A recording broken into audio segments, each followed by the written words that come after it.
El incipiente régimen totalitario castrista fue uno de los factores claves de la Guerra Fría en lo que concierne al bloque soviético.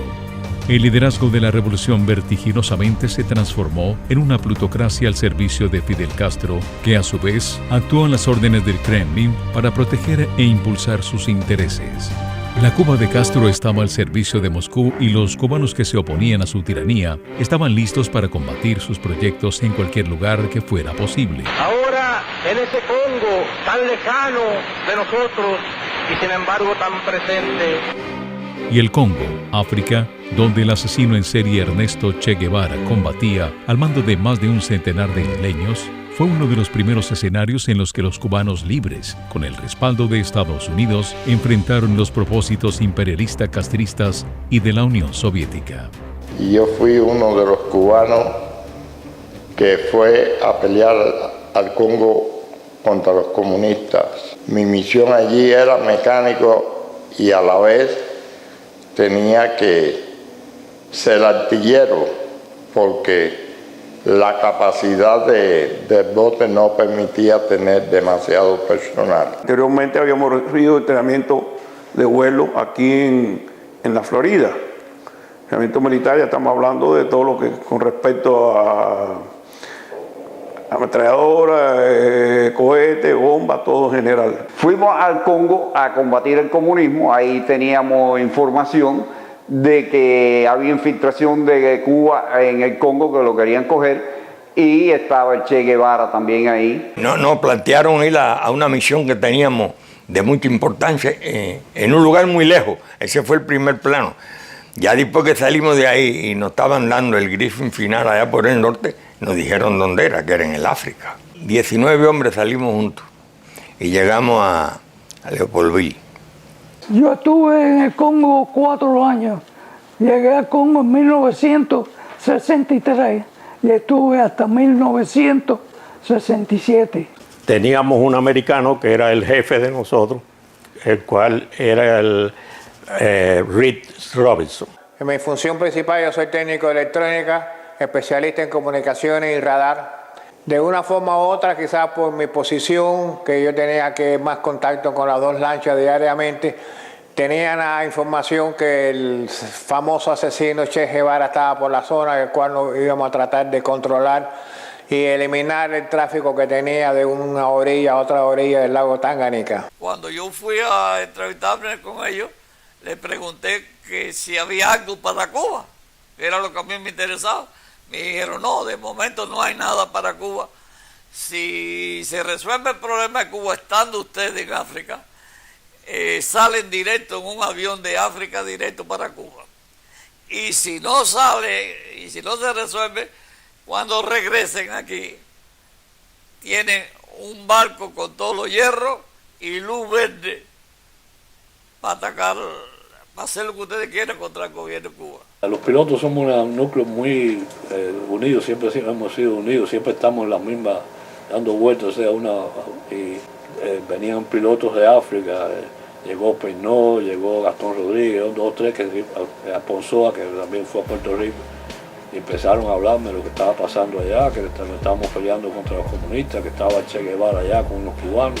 Al África viajaron para combatir el comunismo y a los esbirros castristas numerosos cubanos con una amplia o relativa experiencia militar, que servirían en diferentes cuerpos armados de una fuerza irregular que supliría sus faltas de recursos con el coraje y entrega de los hombres que la integraban.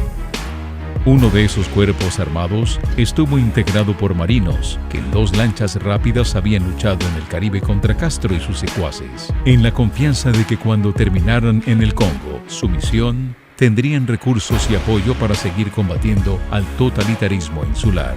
Los marinos cubanos le quitaron a las fuerzas comunistas el control que ejercían en las aguas del lago Tanganica. Ellos vencieron a las huestes guevaristas en más de una ocasión. Las lanchas que llevamos para allá tenían radar y los muchachos que tenían las 2 lanchas eran muy expertos en manejarla y eficientes en manejar el radar, sobre todo por las noches. A una lancha salía una semana en patrulla y entraba a la otra y las 2 se encontraban en el lago para no dejar el lago sin vigilancia diaria. Las lanchas se llamaban, era la Monte y la Gitana, pero allá yo le puse el nombre de Lobo 1 y Lobo 2. Lobo 1 era la Monte, Lobo 2 era la Gitana, yo era Hotel 1. Mi función, yo no fui a pelear en el lago nunca, ya que era mantener la casa que teníamos, las comunicaciones diarias con las lanchas, el mensaje, etcétera, etcétera, en código. Y mantener a los muchachos que estaban una semana en el puerto de Albertville. Cada lancha había un personal alrededor de 8 o 9 personas que ocupaban las posiciones de las ametralladoras y de la visualidad en el radar en todo momento. Una de nuestras misiones en esta área era facilitar los desembarcos de la infantería, que nosotros teníamos que prepararle el área, en otras palabras, limpiar de enemigos lo mayor posible, bombardeando o ametrallando con el poder de fuego que teníamos nosotros, que no era nada del otro mundo, eran unas calibre 50 y un cañón 57. Que le llamaban shoulder, cañón sin retroceso. Salíamos a patrullar el lago diariamente, pero los combates siempre eran nocturnos, nunca eran diurnos. Y así tuvimos limpiando el lago en diferentes lugares, pelea de lancha a lancha y pelea de lancha a tierra. Tuvimos un tiempo limpiando el lago de la infiltración que venía de Tanzania hacia el Congo Democrático. El primer tiempo, los combates de noche casi siempre eran múltiples porque la infiltración era muy grande. Estábamos atacando en la zona de Baraca, en la península de Baraca, una playa para que el comando pudiera desembarcar. Comenzamos el ataque a las 6 de la mañana, rompiendo el sol, ya estábamos atacando la playa, porque allí ellos estaban fortificados, tenían cañones de 105 milímetros, ametralladoras, sí, estaban fortificados de manera impresionante. Y presentaron una ofensiva, o sea, una resistencia contundente. Mandaron las 2 lanchas a un lugar para detectar si ahí estaba el cuartel general de los rebeldes. Y me recuerdo cuando abrimos fuego sobre la loma, lo que nos tiraron fue una cosa que no se podía pensar que íbamos a escapar con vida, porque era una cosa, lo mismo nos tiraban con ametralladoras que con morteros, con todo lo que tenían. Entonces ellos quedaron en descubierto que estaban ahí. Claro, las 2 lanchas eran en ronda. En ronda entraba una y salía la otra, entraba una y salía la otra.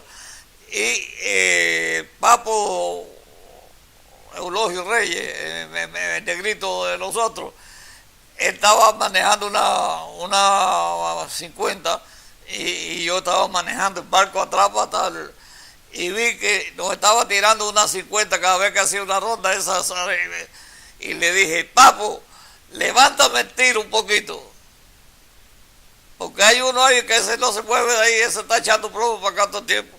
Y así lo hicimos. Cuando entró, levantó un poquito más. El otro round, ya a las 50 eso no habló más, se cayó la boca completa. Sí fue muy intenso el choque, duró casi hasta 1 o las 2 de la tarde, a plena luz del día, hasta que ya no hubo oposición y entonces ya nos retiramos, pero sí quedó demostrado de que podíamos nosotros enfrentarlos, incluso a cara descubierta, y vencerlos, que era el propósito. Los americanos consideraban que el botín que se capturó era más de 5 millones de pesos en armas, equipos de comunicaciones, de todo. Pues nosotros nos dieron una lista de 103 instructores y 103 3 instructores, 97 eran, ¿cómo se llama? Nombres latinos. El patrullaje se hacía, tratábamos de mantenerlo constantemente las 24 horas. Cayendo la noche, nos tropezamos con una lancha allá en el lago Tanganica, arriba. Y no fue sospechosa, pero no estaba identificada. Entonces, el jefe dio la orden, tírenle hacia arriba a ver qué pasa. Y cuando tiramos, automáticamente ellos abrieron fuego de una manera con todo tipo de ametralladora que tenían. Y ahí se formó, ellos eran una lancha y nosotros éramos dos, y ahí se formó la del diablo y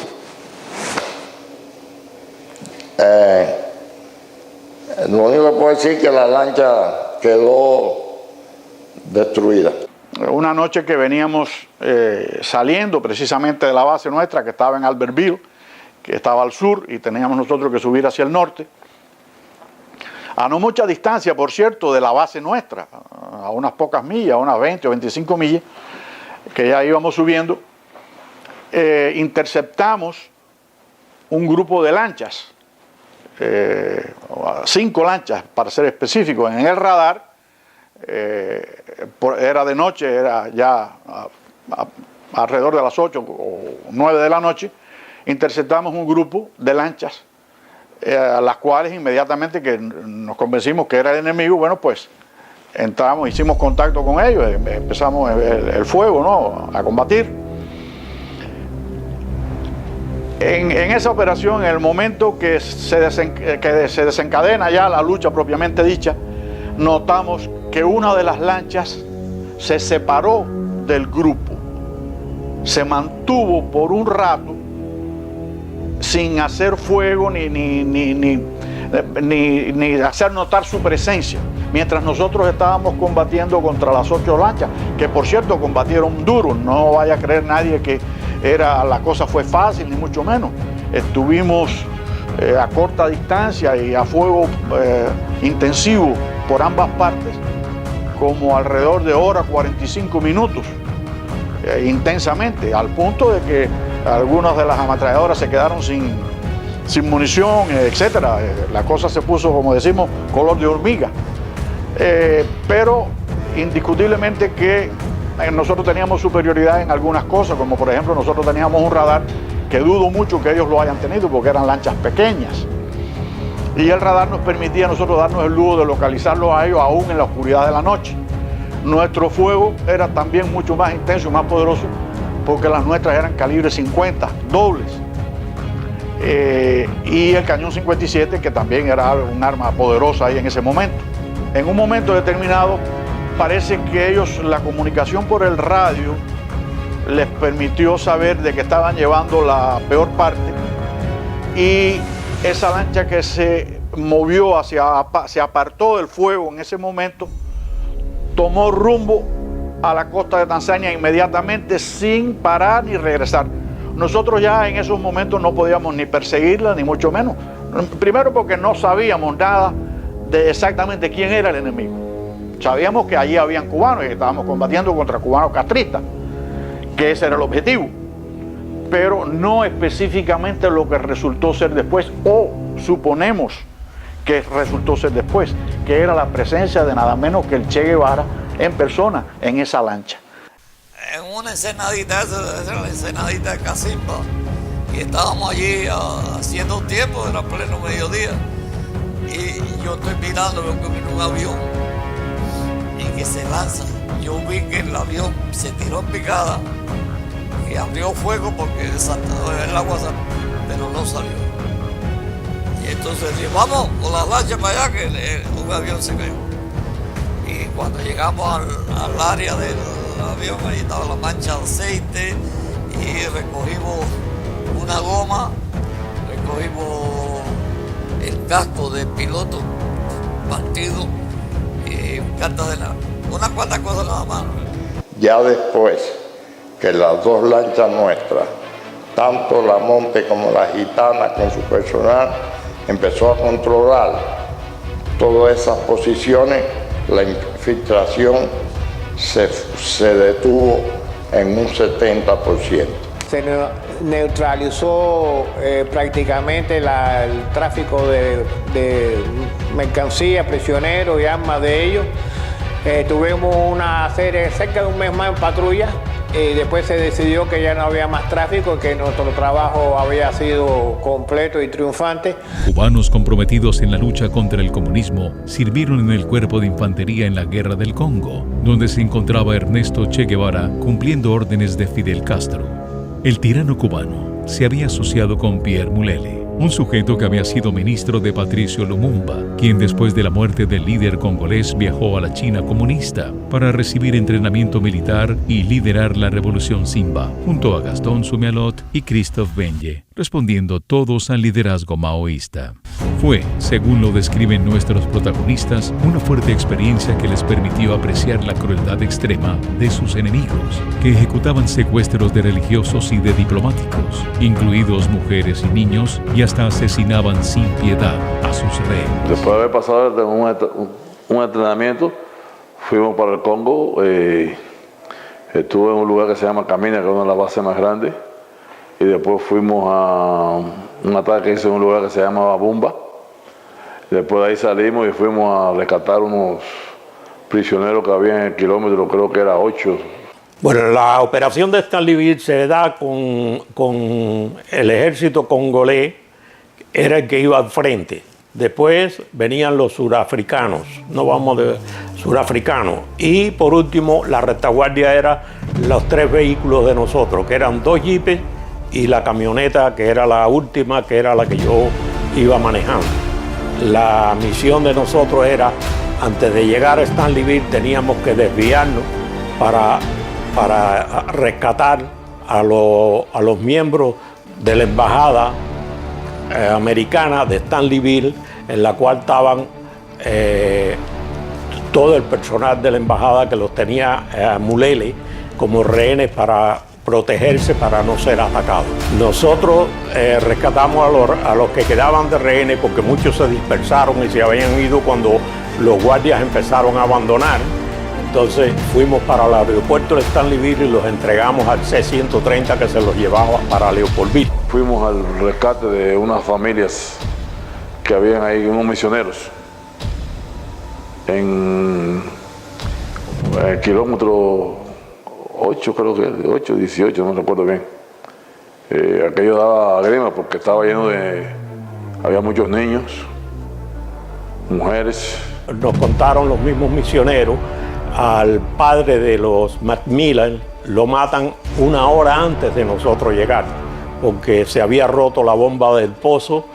Fue a buscar la bomba del pozo, ya estaban sonando los tiros, y cuando regresaba uno de los Mulele le dio un tiro y lo mató en el patio.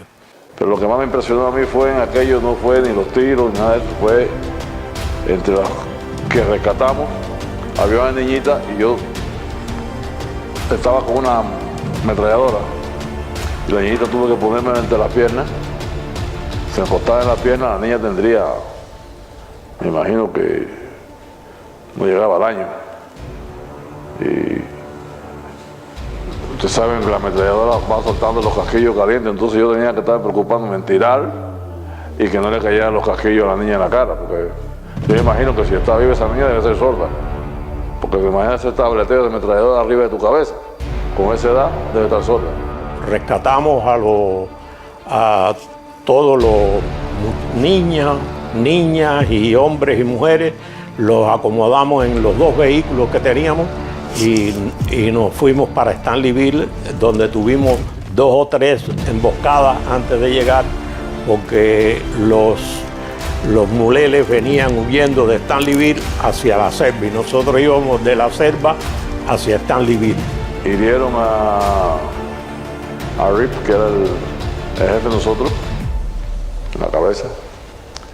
Hirieron a Ricardo Morales, que ya murió también, que en la parte de atrás. Hirieron a Andrés Romero, que ya también murió. Hirieron a Alberto Pérez, que por cierto, eran muy valientes esa gente.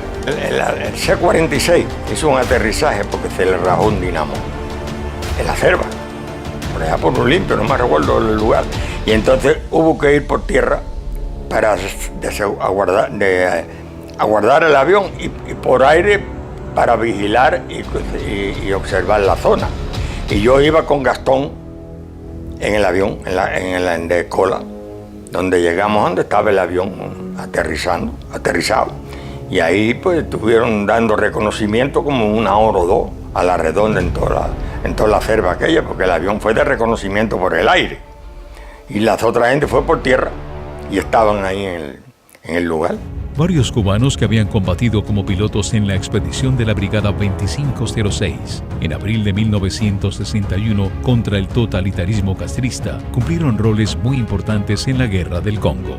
Durante varios años participaron en sangrientos combates con fuerzas que, aunque no contaban con aviones, estaban excelentemente armados con equipos modernos y grandes cantidades de municiones. Entraba uno, nosotros hacíamos el tiro a 260 a 300 nudos de ametralladora, calibre 50.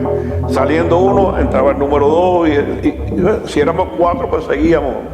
Entonces, para no darle chance al enemigo a responder. En Stanleyville lo que pasó que fue en diciembre del 64, que estaba tomado por los rebeldes y tenían prisionero a sacerdotes, monjas, todo tipo de... y al doctor americano Carson. Todo eso eran misioneros. Y entonces mandaron esta tropa cubana y tiraron paracaidistas belgas para liberar la ciudad. Y las tropas cubanas fueron por tierra, los comandos. Una vez, cerca de Stanleyville, hay un río que se llama el Lomami. Y el Lomami había una fuerza rebelde de un lado del río que estaba pasando alimentos y municiones a los rebeldes que estaban al sur de Stanleyville. Y entonces tenían un puente hecho de canoas, o sea, se canoas una al lado de otra y arriba unas tablas y por él pasaban las vituallas. Entonces me dijeron me dieron la orden de que atacara cualquier objetivo que se encontrara por el río. Y efectivamente salí y en uno de los viajes, de los pases por el río, veo el puente de la Piragua.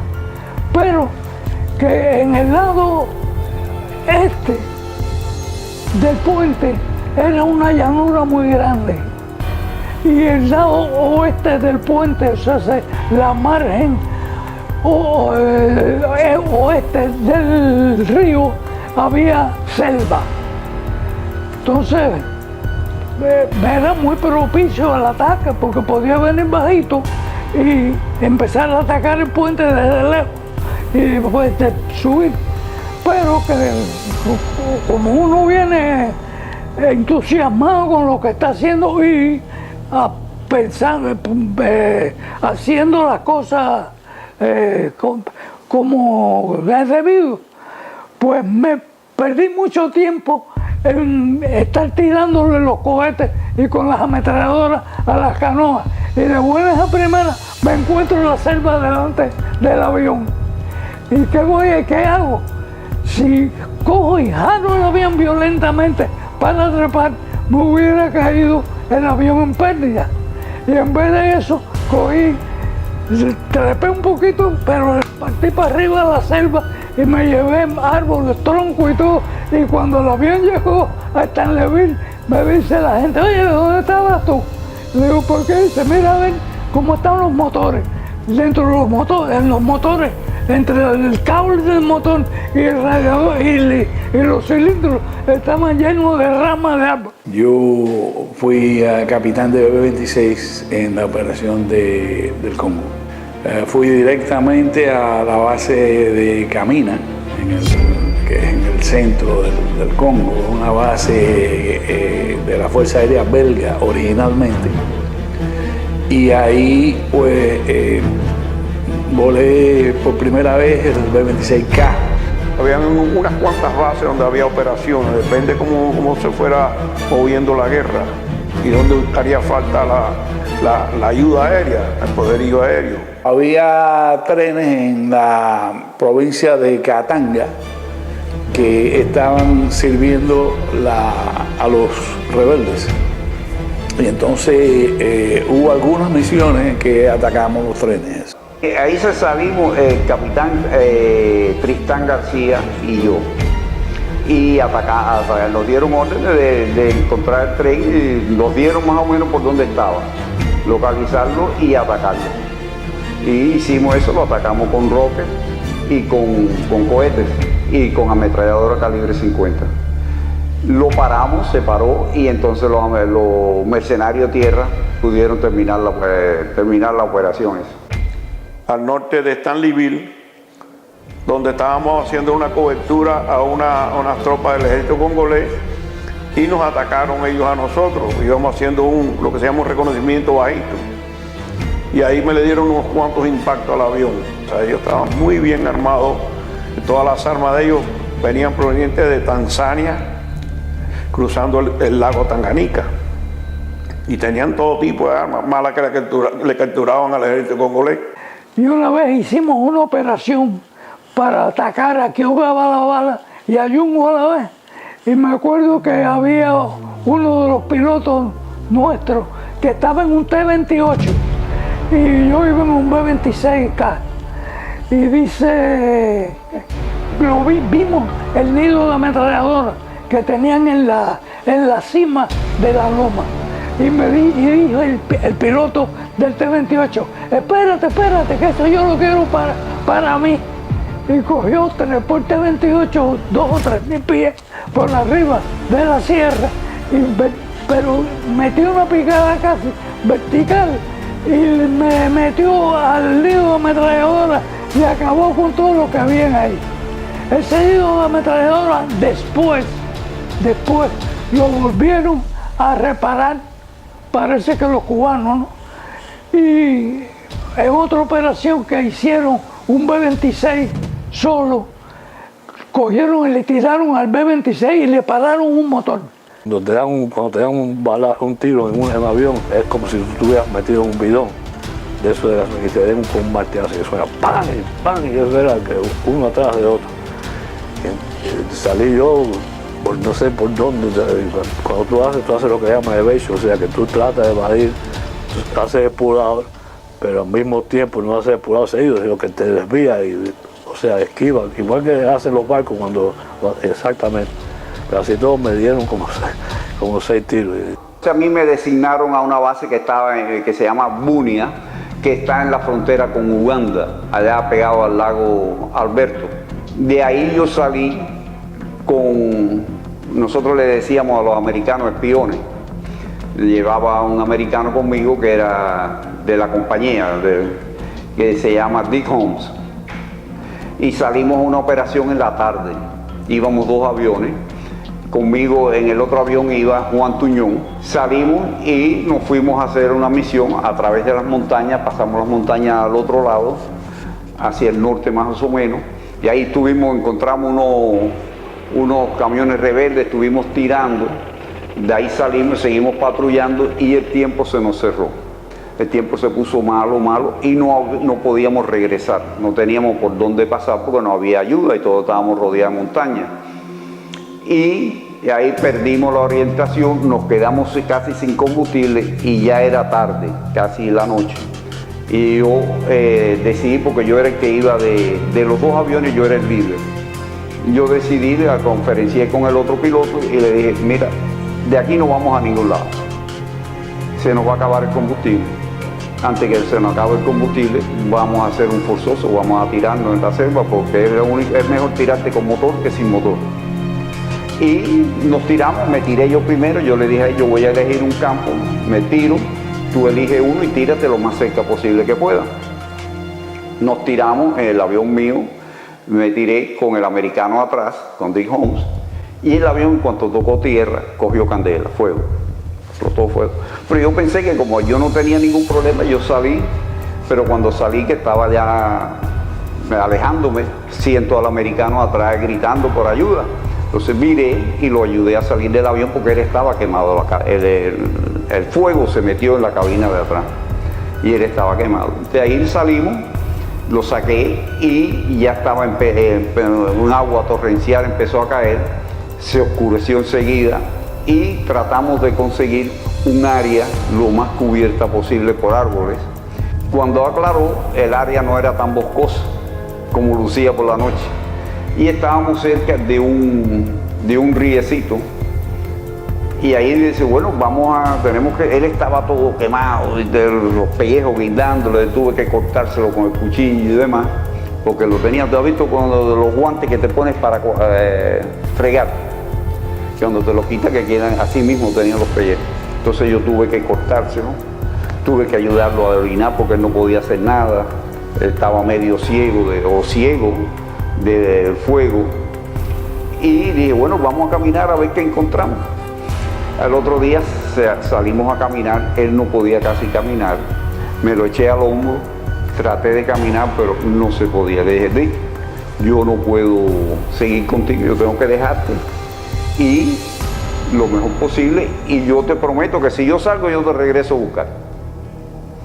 Entonces él le tuve que quitar la pistola porque él quería que le diera un tiro, de tan mal que se sentía, y yo le quité la pistola y me fui a caminar, lo dejé cerca de un río para que pudiera tomar agua, y dije, aquí por lo menos tienes agua, ya con eso hasta que yo pueda regresar.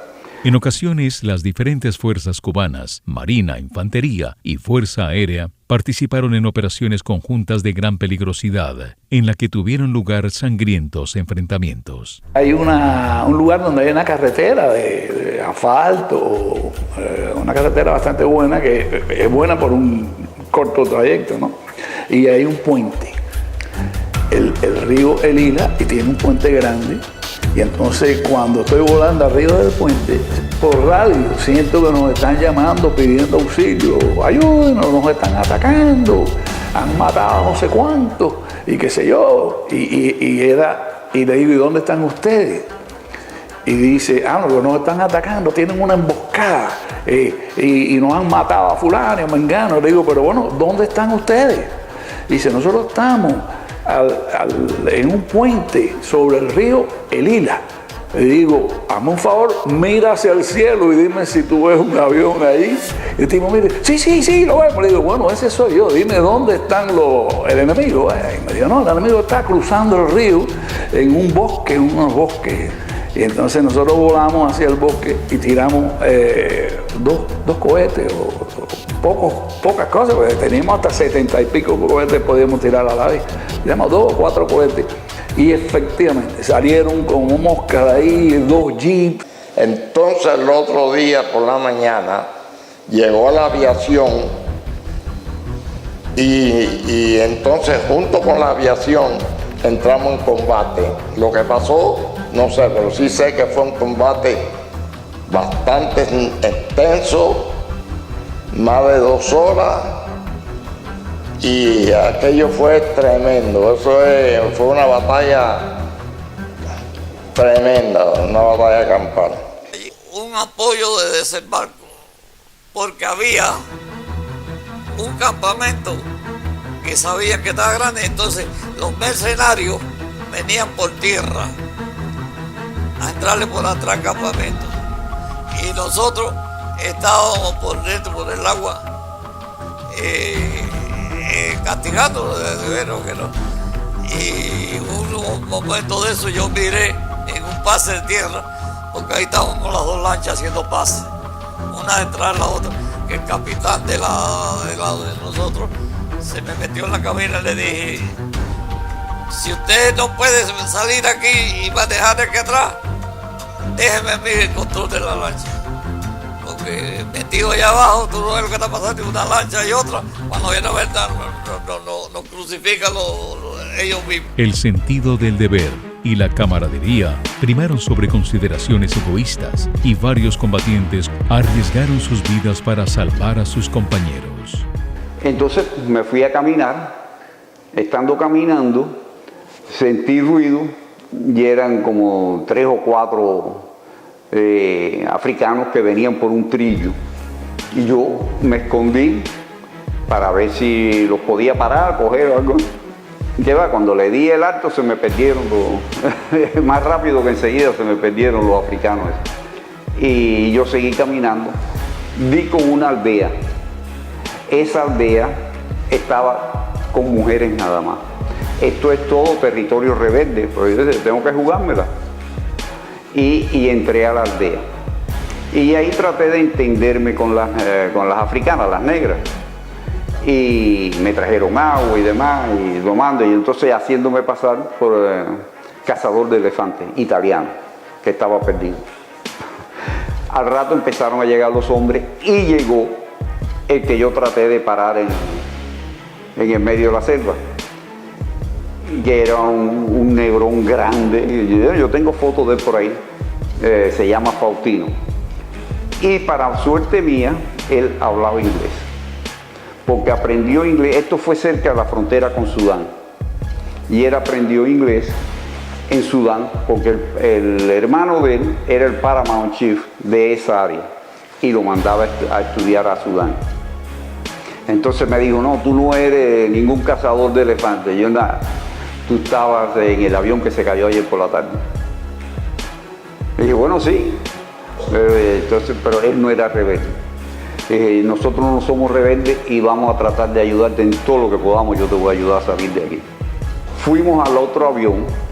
Él me llevó al otro avión. En el otro avión no había nadie, pero sí se había quedado un mapa que yo no tenía, porque lo mío se quemó todo. Yo no pude ni sacar la ametralladora mía, una Uzi.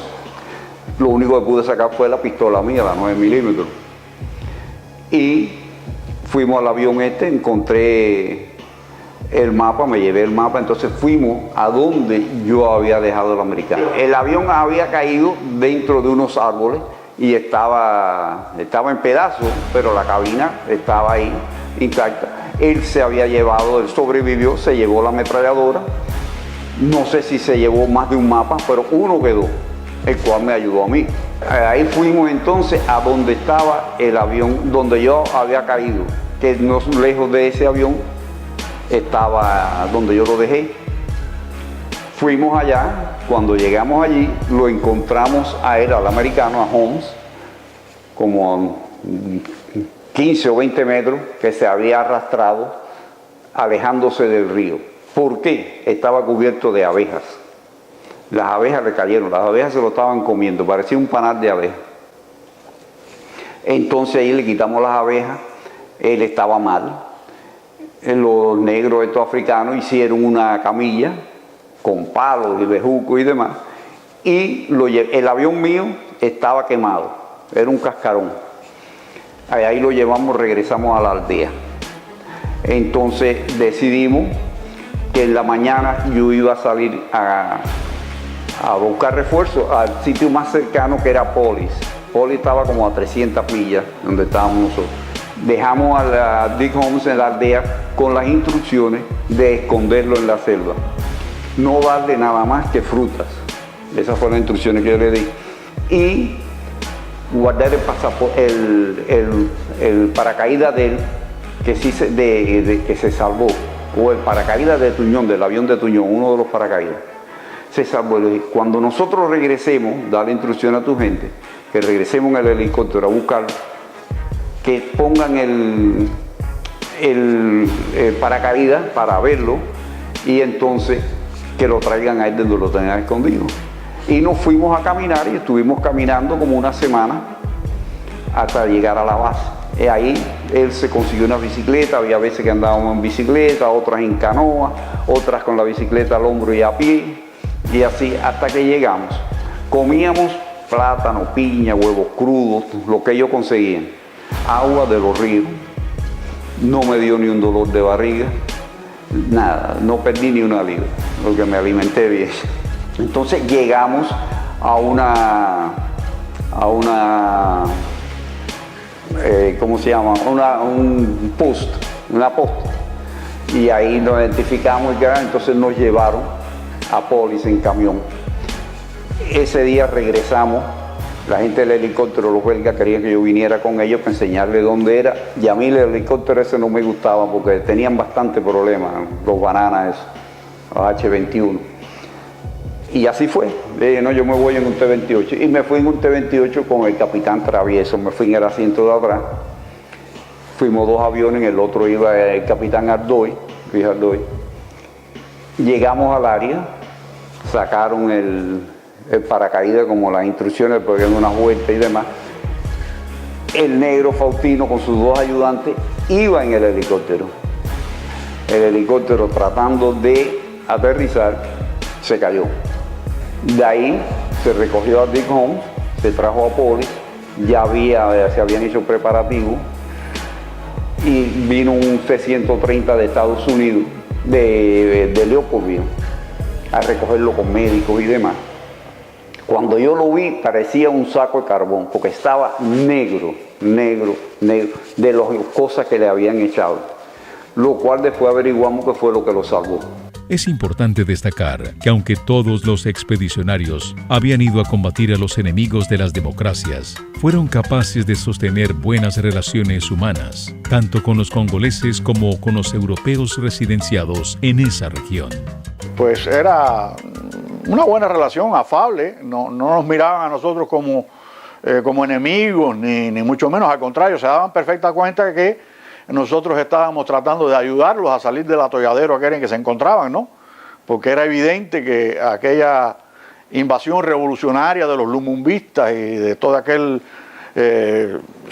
comunismo disfrazado que trataban de imponerles, pues no los beneficiaba en nada. Te puedo decir, no había ningún tipo de conflicto, al contrario, creo que ellos llevaban una buena impresión de nuestra presencia allí. Y hay una cosa curiosa, porque aprendimos 3 o 4 palabras del idioma ese, dice, Wenda, es ven. No, cuya, no. Cuya es ven, Wenda es vete. Y una vez estábamos diciéndole a una negra que se fuera con el bote con los muchachos. Y yo, cuya, dígole, no se va a ir si le está diciendo que venga, ¿cómo se va a ir? Un pueblo temeroso, los que son locales, nos trataban bien, con mucho respeto, nosotros los respetábamos. Algunos de los muchachos se iban de fiesta a los bares de ellos y nunca hubo problema de recelo entre los locales y nosotros que estábamos allí prestados, vamos a decir. Y yo me comunicaba mucho con los africanos allí y la verdad que ellos se veían conmigo raro porque yo era negro igual que ellos y no hablaba el mismo idioma. Inclusive vino una morena y saludó a todo el mundo, Yambo, Yambo, Yambo. Y cuando me vio a mí, me viró la cara, como queriendo decir, este es uno más aquí.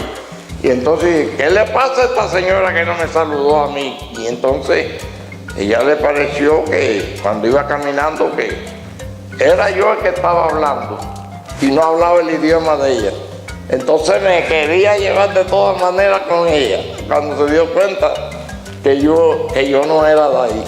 Nunca había visto un negro que no fuera de allí. Ese papo cambió de colores entre una negra y el tipo se decía Yambo Guana es saludo. Y con la misma oyó a Papo hablar la negra esa y le fue arriba a Papo a besos. Y ese negro no sabía dónde iba a meter. Y nosotros puestos tristes teatro. Fíjate todos los negros. Este negro no es de aquí, este me lo como yo. En varias ocasiones, ambas lanchas capturamos prisioneros. En esos casos, los tratábamos de la manera más humana posible, como lo entendemos acá en Occidente. Y estos prisioneros eran llevados a la base y se les entregaba a las fuerzas gubernamentales congolesas. Porque nosotros lo cogíamos preso, lo llevábamos a puerto y se lo entregábamos a las autoridades. Generalmente, incluso en algunas ocasiones, vimos a esos supuestos prisioneros después deambulando por las calles allí en el poblado aquel, así es que parece que no les iba muy mal. Ellos entendían Mai Mulele, en el idioma de ellos, que la bala se convertía en agua. Y los comunistas son demasiado degenerados, demasiado inteligentes para hacer todas estas tropelías. Ellos tomaban el brujo de una tribu y ese lo moldeaban para ellos, y entonces ponían hacían un beberaje de eso y ponían todos los guerrilleros en fila y le decían: nosotros les vamos a tirar a ustedes, pero Mai Mulele, acuérdense que eso es muy importante, Mai Mulele, las balas no le van a hacer nada porque se convierten en agua cuando le tiren. Y entonces, si alguno cae, fíjate tú qué maldad, si alguno cae es porque tuvo pecado la noche anterior. Y los soldados del pueblo, como son tan salvajes como los que están en la selva, tiraban para allá, ya no cogían puntería para tirar nada, tiraban, y el tipo no caía, soltaban los rifles y se mandaron a correr, y Mai Mulele tomaban los pueblos como tomarse un vaso de agua. En Mai Mulele, la única vez, ellos podían tener la mejor ametralladora que hubiera en el mundo, ¿verdad? Pero ellos no saben si es bueno o no, ¿sabes? Cuando se tomaban el pulgante, la cosa, el beberaje ese que le daba el brujo, las balas no lo iban a coger. Y si caía uno era porque había pecado, si no había encache ninguno. Muchos resultaron heridos en estos combates y algunos perdieron la vida en situaciones particularmente trágicas. Y no faltaron los que murieron en accidentes aéreos en zonas habitadas por caníbales. El otro cubano que iba en el otro avión, de los dos aviones que íbamos, el capitán Juan David Tuñón, él no sobrevivió, ni llegó a ningún lugar. Pero sí supimos, él estuvo en una misión con malaria como un tiempo, se mejoró y se fue. Tengo entendido que él lo cogieron los rebeldes y se fajó con los rebeldes hasta que pudo. Y según tengo entendido, y esto lo supe no hace mucho, hace poquito, porque Dick Holmes dice que positivo no hay nada. Lo que sí hay es que murió y que fue una muerte dolorosa. Mario Ginebra había sido compañero mío en la Marina cubana, era amigo mío, y él estaba volando T-28 desde Albertville. Y una vez despegando le falló el motor y cayó al lago, y en una parte que casi en la orilla. Entonces el avión capoteó, o sea, se fue de nose-over, o sea, capoteó, se dice en español cubano. Y entonces lo trabó y él no pudo salir, no pudo escaparse del avión y murió ahí. Ese fue uno. También murió Arturo Piquet. Arturo Piquet iba con dos otros pilotos, Joaquín Varela, Jorge Travieso, y salieron de la capital hacia Quindu, que está a unas 4 horas hacia el este. Y a los pocos minutos de salir de la capital había una turbonada, se metieron en la turbonada y Piqué, no se sabe qué pasó, perdió el control y se cayó y se mató ahí. Según dicen los misioneros que estaban por ahí, los rebeldes se lo comieron. Ellos canibalizaban ahí a los pilotos. A los enemigos, ellos les gustaba sacarle el corazón y el hígado y comérselo. Era una cosa que ellos lo hacían. Y Tuñón se fajó con los rebeldes, peleó, lo mataron. Y también dicen los misioneros esos que los caníbales, los rebeldes se comieron partes de él y eso. Derribaron al capitán Fausto Gómez, que salió de Bunia también, en la frontera con Uganda.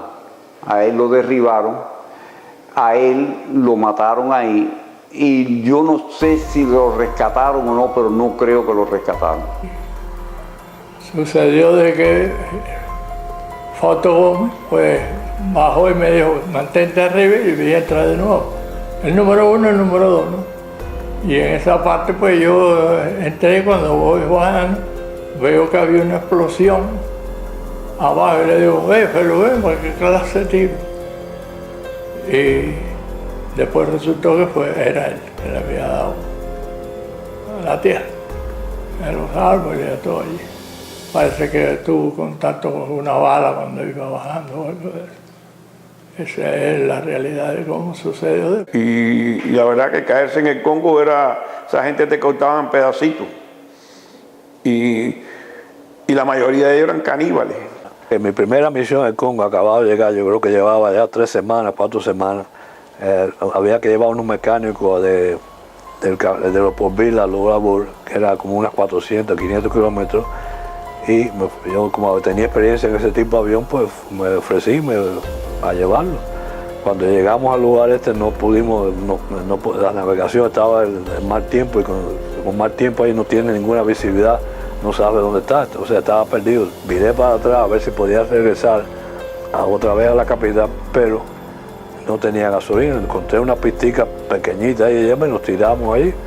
Cuando nos tiramos ahí, después nos dimos cuenta que estábamos en una provincia que se llama Kivu, que era donde más caníbales existen, o sea que ahí, entonces ellos los primeros que llegan más o menos en Swahili o en francés se comunican con mecánicos, uno de los mecánicos, y nos dice que sí, que no hay problema, que nos va a llevar a comer y que nos podemos quedar allí.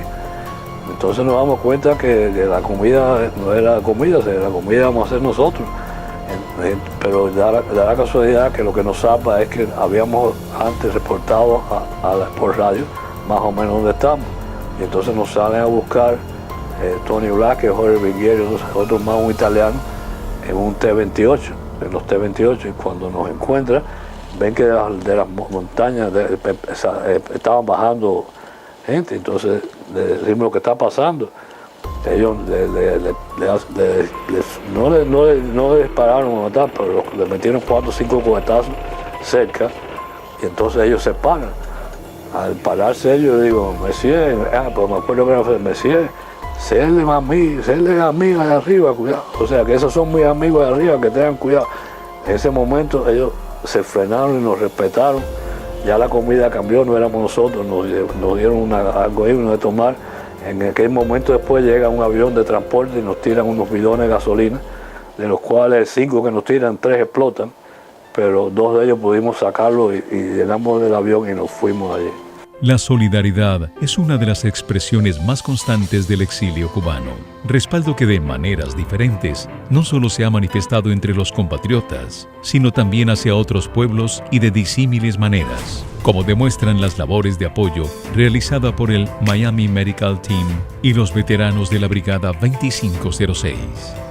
El Miami Medical Team entró en Angola en el año 1987. Nosotros empezamos a hacer los contactos con Samondo, que era el representante de UNITA. UNITA era el grupo que estaba enfrentando a la invasión cubana y a la invasión soviética de Angola, bajo una bandera que era UNITA. Ese era el presidente, era el doctor Jonas Savimbi. Holden Roberto, que era el presidente de Angola y que fue depuesto por Agostino Neto, ayudado por la fuerza castrista, y se acercó a nosotros en el 1977 a través de un compatriota nuestro, piloto, que trabajaba en Air Zaire, René García, que se puso en contacto con nosotros y nosotros elaboramos un equipo de compañeros de la brigada 2506 y otros que también se acercaron a nosotros, combatientes de otras épocas. Entramos en la parte sur, en lo que es el sur de Angola. La capital que estaban ellos usando se llamaba Jamba. Jamba quiere decir elefante. Y allí habían hospitales, varios hospitales de campaña, varios hospitales en la retaguardia. Y nosotros estuvimos operando en 2 o 3 de estos hospitales en los distintos viajes que hicimos allá. nosotros llevamos unas cuantas armas, no pudimos llevar nada más que para dar el entrenamiento, porque se suponía que las armas nos las suministraran la Sûreté francesa, que era la conexión que tenía Holden Roberto como una base económica para él, para su ejército y para el suministro de todo lo que nosotros, las vituallas que teníamos, no solamente de armamentos y el parque, sino además de comida y todos los suministros por aire. El aire lo suministrábamos nosotros con nuestros aviones y nuestros pilotos. Estuvimos casi 5 meses en las operaciones. A través de la Brigada 2506 se forma el Comando 2506, que no existía. Y entonces nosotros en ese momento estábamos unidos a Jorge Roberto. Había otro líder que era Savimbi, el doctor Savimbi. El Savimbi estaba representado por la CIA y Jorge Roberto estaba representado por la inteligencia francesa. Estos viajes sí eran unos viajes que eran mucho más, con mucho más tiempo, había que estar 2 o 3 semanas. Es decir, que esta operación nosotros la llevábamos conjuntamente con la operación de aquí de Nicaragua. También allá en Angola le mandamos, pero por contenedores marítimos, mandamos material de ropa, mandamos muchos suministros de hospital, insumos de hospital, todo lo que les hacía falta en sus hospitales que tenían de campaña, nosotros le llevamos, le mandamos. Por lo regular salía cada 2 meses un contenedor de 40 pies. Íbamos a ir a un lugar que se llama Gabón, para operar después de Gabón ir a Angola. Yo salgo con Gastón Bernal para París. Cuando nosotros llegamos a Gabón, se presenta la dificultad que yo paso con mi pasaporte, el hombre me acepta, pero retiene a Gastón porque dice que él no reconoce ese documento. Y cuando llegamos a Gabón, el único individuo que no era en el grupo que fue conmigo a Gabón, el único individuo que no era americano era yo. Barea fue el único que dijo, yo me quedo aquí con él, yo no lo dejo. Y le dije, bueno, yo, aunque usted me ha aceptado a mí, yo no me separo de este hombre, o sea que yo voy preso también. No, usted no tiene problema, digo, no, el problema mío es que yo a este hombre no lo dejo. A mí me sentaron en un banco afuera y Gastón en la reja con un elemento allá adentro terrible. Me metieron en el calabozo con 4 o 5 negros más. Es más, había unos negros que se fajaron y uno le partió la cabeza al otro con una chancleta de palo. Cuando yo decido tomar mi decisión de quedarme con Gastón, Carol, René García, Gustavo Ponzó, deciden entonces ellos irse para ellos poder hablar, o sea, van al hotel y para después poder hablar con el presidente y explicarle lo que estaba pasando. Pero ya a las 10 de la mañana el presidente dio órdenes que sacaran a Gastón inmediatamente a mí de allí y se arregló todo el problema y de ahí fuimos para el hotel. Claro, los grupos, como son grupos que tienen que entrar en lugares que son difíciles, que hay guerra y demás, no pueden ser grupos de 30 o 40 personas. Esto no es unas vacaciones. Ya hay que ir grupos pequeños, concisos y para trabajar concisamente. Ensayo 7, 5, 6, 7, no más de eso en estos grupos. ¿Ves? Cuando se está en estas zonas de guerra y demás y eso, pues los grupos estos que están luchando tienen una actividad social en el área, que hay campesinos y demás que los apoyan, que ellos están moviéndose en el área y se les da consulta a los campesinos del área y a las personas que viven allí. Es decir, que aquí no solamente si hay uno que se cae de un caballo y se rompe una pierna, nosotros lo hemos atendido también. Bueno, nosotros hicimos una sola operación militar porque estábamos todavía en el proceso de entrenamiento. Pero en vista de que nosotros queríamos también movernos en una operación militar, pues decidimos incluirnos en esta, que era en un área donde los castristas tenían unos aviones de reconocimiento aéreo que ellos lo usaban para detectar los que estábamos combatiendo a ellos mismos. Entonces nos dirigimos 5 cubanos y unos 60 de Angola, miembros del gobierno de Holden Roberto. Nos dirigimos a través de como unos 140 o 150 kilómetros donde estaban esos aviones de reconocimiento y pudimos destruir 3 en esa operación, y tuvimos que alejarnos porque las fuerzas de ellos eran más numerosas que nosotros y estaban mejor equipadas que nosotros, y entonces lo único que pudimos dar un golpe y salir lo más rápido posible, porque estaban atrás de nosotros. Miami Medical Team es una asociación voluntaria, pero que nosotros pagamos nuestros propios viajes, las estancias en los lugares, todo. Los equipos que llevamos, eso lo compramos o lo conseguimos donado en los hospitales y demás. Pero muy importante que nuestros viajes y nuestra comida y estancias, todo eso se sufraga con el dinero del médico o del enfermero que llevemos, etc. La operación nuestra era tan ajena al gobierno de los Estados Unidos que cuando ellos implementan el Clark Amendment y nos impiden el libre acceso a la ayuda que nosotros recibíamos, tuvimos que salir clandestinamente caminando hacia la frontera con Zaire, y allí nos enviaron, Holden Roberto nos envió 2 camiones Isuzu, en los cuales tuvimos que ir en la parte de atrás con unos cargamentos de plátanos, porque sentíamos temor que las fuerzas congolesas estuvieran buscándonos para eliminarnos, y nos escapamos de esa forma. Uno de los problemas que tuvimos, que me acuerdo que es jocoso, ¿no? Nosotros operábamos día y noche, estábamos nosotros operando, me acuerdo que eran como las 9 o las 10 de la noche. Oye, se oyó un estruendo, una